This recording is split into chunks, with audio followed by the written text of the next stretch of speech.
Update muna tayo guys. Yan. Update tayo sa ating pinapagawang paupahan. Ito guys, update natin. Update natin. Update natin. Ngayon lang ulit tayo nakapag-update. Yan. Yan. Ito guys yung first floor. Babaguhin pa guys yung CR. Babaguhin pa yung lababo.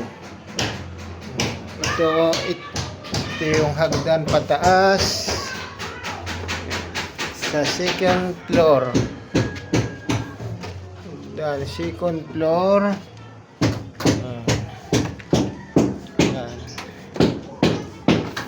Yan. Ito. Foreman, kumusta? Okay na? Pinupurmahan na ito guys. Binibigaan para sa bibigaan na ito guys. Por, kumusta? Ha? Pang saan yan, Por? Pang group? Pang group daw ito para dito sa canopy. Lalagyan siya ng group dito para yung tubig hindi papasok. Yan. Lalagyan ng group. Yan, ito ang ating update. Dito sasahigan na lang ito guys. Yan, sasahigan na lang ng tubular at saka plywood. Yan, dito hanggang dito. Yan, binigaan na. Ang bubuhusan lang dito guys, itong tapat ng CR kasi magkakaroon ng CR dito. Sa third floor. Yan, dito magiging hagdan yan. Mula dyan, papunta doon. Papunta doon. Tapos, magkakaroon ng landing dito. Doon naman. Doon naman ang hagdan para sa fourth floor. And tapos yan, lalagyan pa ng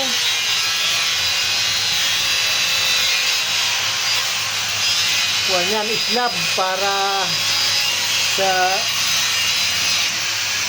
slab. Yung pinakalas na yun.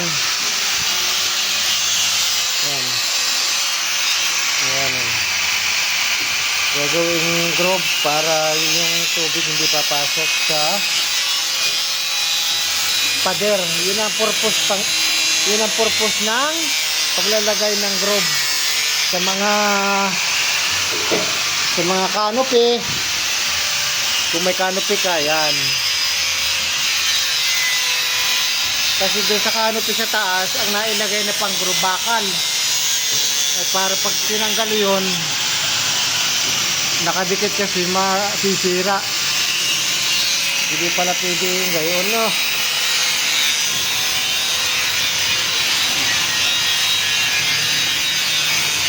Por, ano?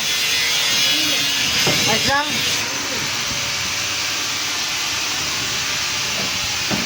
Yan. Dito yan. Sasayin dito.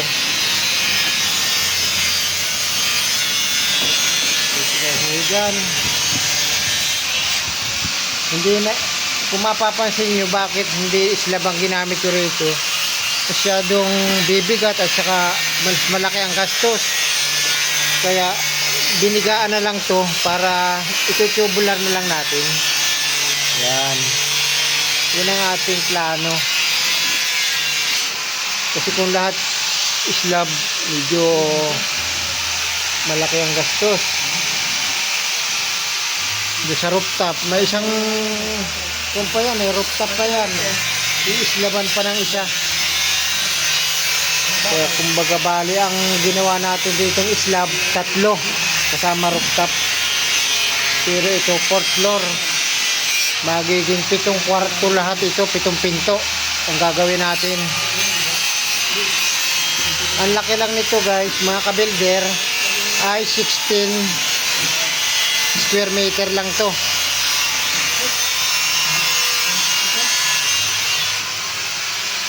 Medyo maliit lang kaya ang lahat ng bahay dito pinatataasan. Yan. So ang ating update ngayon. Kaya magandang umaga po sa ating lahat. Magandang umaga sa ating lahat. Por, tama ba sukat yan? Por, tama sukat? Kuya.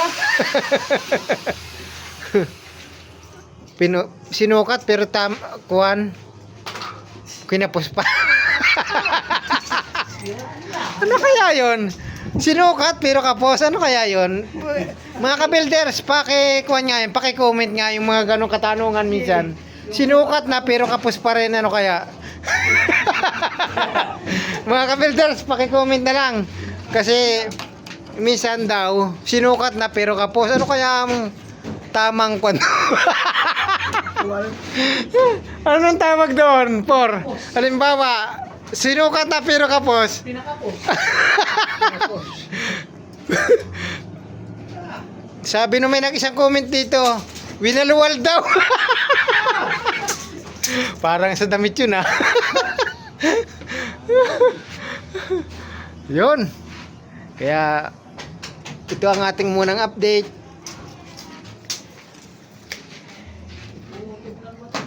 Por, kailan mabubusan to, Por? Por, bukas? Kaya na? Bukas? Hindi pa yata eh. Por, ha? Parang siguro hindi nasagot, ha? Yun ang problema natin sa mga foreman, hindi agad nasagot. Ito, mga 3 foreman ito, guys. Pero huwag nyo itatanong ang sahod nito. Hindi naman lugi, hindi rin sobra.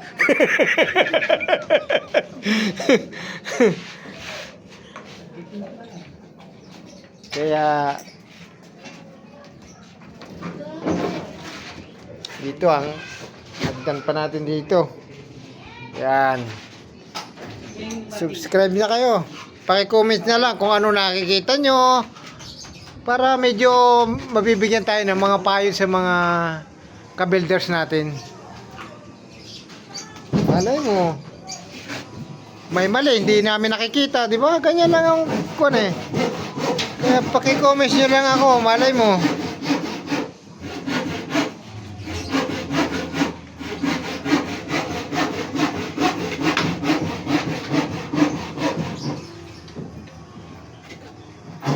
Por, ano yung nililibel mo, Por? Ha?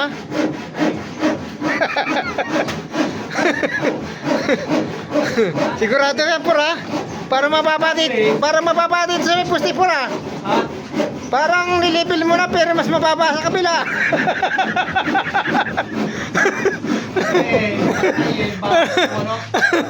Para may diferensya tayo ngayon kung ano yung tawag dyan. Ano? Level bar para natangko na, hindi accurate, ha? So, what pinili yan, Por? Sa ano, TikTok. Ay, kayo matuktok niyan, ha? Oo. Palibil-liver bar pa yan. Mamaya kulang ko suka. Nilibil bar pero kulang ang sukat, no? Paano kaya yon, mga ka-builders? Nilibil bar pero mas mababa sa kabilang kanto. Ano kaya yun, no? Yan. Lalagyan ni Foreman niya ng kuhan, groove. Para maganda. Guys, kung nagtatanong ko kung kanino ito daw yung taga Cavite, yung simpleng vlogger pero walang sahod. Pero sikat, ha?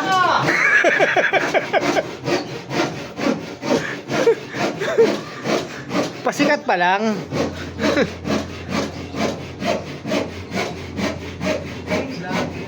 Pasikat pa lang. Pero walang sahod.